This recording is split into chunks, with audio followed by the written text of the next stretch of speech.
Good morning, good evening, wherever you may be. My name is Arcada, ladies and gentlemen, and I'm totally doing this out of order, but who cares, because this is the Mailbag Showdown, where I answer questions pertaining to anime and otaku culture in general. If you would like to send an email for me to answer, you can at mailbagshowdown@glassreflection.net. That is mailbagshowdown@glassreflection.net. We have a ridiculous amount of questions to go through. As per usual, I'm probably going to start actually cutting these things down and out, and only limiting to questions that I can actually answer at length, and keeping the recommendations fairly short per week. But until then, well, let's just get started.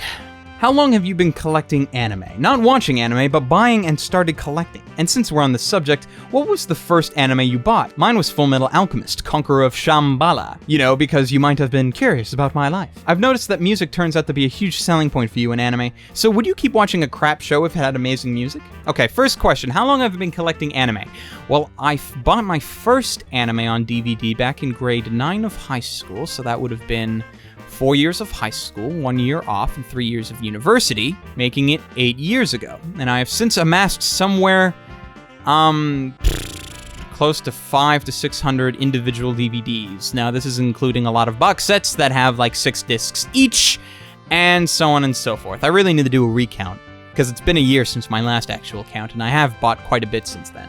For those curious, my first ever anime DVD that I have purchased was the 3rd season of Slayers. Now, I actually owned anime before that, because I ended up buying the Digimon movie and Pokemon movies back in the day, all on VHSs, and I had some Ghibli films as well. But the first time I actually went and bought anime, when I believed, oh my god, I'm actually buying anime, that was the 3rd season of Slayers. And would I keep watching a crap show if it had amazing music? Probably not. What I would do is I would stop watching the show, and then I would buy the soundtrack when it came out. Problem solved. So I hope that answers your question. Next up.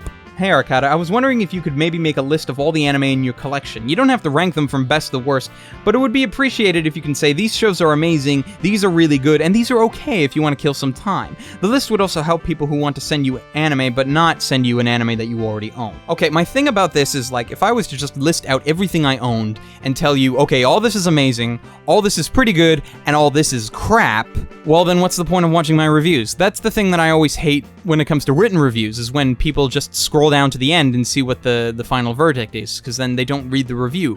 And that I don't like. I always like having that little bit of mystery when I review a show, because people are going to be like, is he going to like it? Is he not? Is he going to? Is he not? That's what I like. I don't like just sitting there and listing, that's good, that's crap, it was okay but had a weak ending. I don't like just doing that, just one-off sentences of reviews. It's not what I like to do. And when it comes to just having a list so that you could send me stuff, well, the question is, if you're going to send me stuff, you have to get my address from me first, and chances are I'm going to ask you what the heck you're sending me first.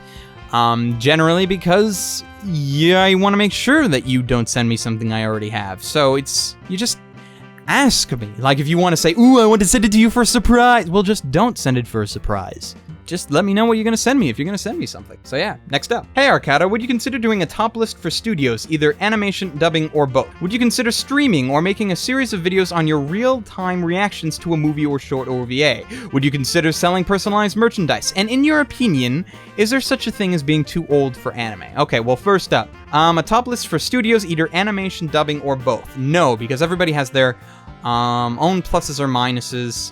There's only so many dubbing companies, and that would end up being like a top 5, and Funimation would top it just because they have the highest quality, even though other studios have done very stellar dubs, like the original Bebop and so forth. And I just don't think it's the kind of thing that I would feel comfortable with ranking, because everybody is special in their own way, and there are very few things I like to rank, and that's probably not something I would want to. Next up, would I consider streaming or making a series of videos on real-time reactions? That's a potential thing. It's all a matter of figuring out what to stream and just doing it, really. But the thing is, if you're going to do something, you need to find something that I'm going to react well in, and then it has to be a first time watching. So that's kind of hard, because it's like, okay, well, I need to find something that's probably just going to be bad, and then I need to do real-time reactions, and then I need to get a better camera than the one I got.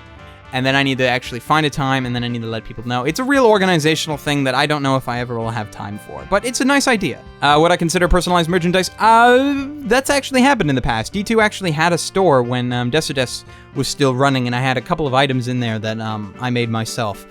For example, if you ever watched my Girl Who Lived Through Time review, my future self, quote unquote, was wearing a Real Men Love Princess Tutu shirt, and I actually designed that shirt. I don't actually think the D2 store is up anymore, so I don't think you can get it, but, yeah, well, it's just another organizational thing, and actually, for the amount of money that you would get out of that store, or I would get out of that store, it just doesn't seem worth it. I don't think I'm popular enough to actually have personalized merchandise, because I don't have, like, a lot of catchphrases or anything. I just have, Stay Frosty. Okay, well, that's one shirt. Done. I don't, like, come up with regular funny things on a general basis that you could, like, put on a t-shirt or something. So I never thought there was any real point to doing something like that. And do I believe that there is a such thing as being too old for anime? No. Actually, one of my favorite anime reviewers, who I haven't actually seen in a long time, his name was Grumpy G-san, and he's a retired man. And he loves anime, and he actually watches a lot more old school stuff than I've ever dreamed of watching. But no, I do not believe that there is such thing as being too old for anime. You can be in your 80s and 90s and still watch and enjoy anime. It's like saying, can you be too old to watch movies? It's just a different genre of film. So I hope that answered all of your questions, Mr. Anonymous Person.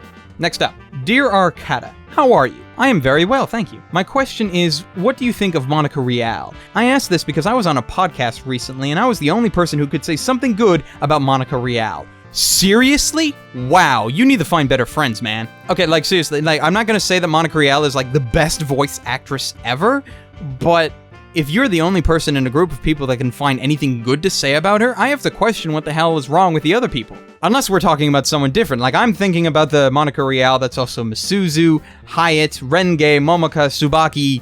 Like, we aren't talking about the same Monica Rial, right? Because they're crazy. Monica Rial is good. I like Monica Rial. Like any other voice actor or actress, there are things that she does that I'm not a fan of, but then there are things that I am a really big fan of. So yes, I like Monica Rial's work. Really hope that you find better friends, or you just convince them differently, or just let me know of what their arguments against her is. I'm very curious now. You've got me curious. And that's it for me today. If you would like to submit an email, you can at mailbagshowdown@glassreflection.net. That is mailbagshowdown@glassreflection.net. I hope you enjoyed today, and until next time, ladies, gentlemen, and others, stay frosty.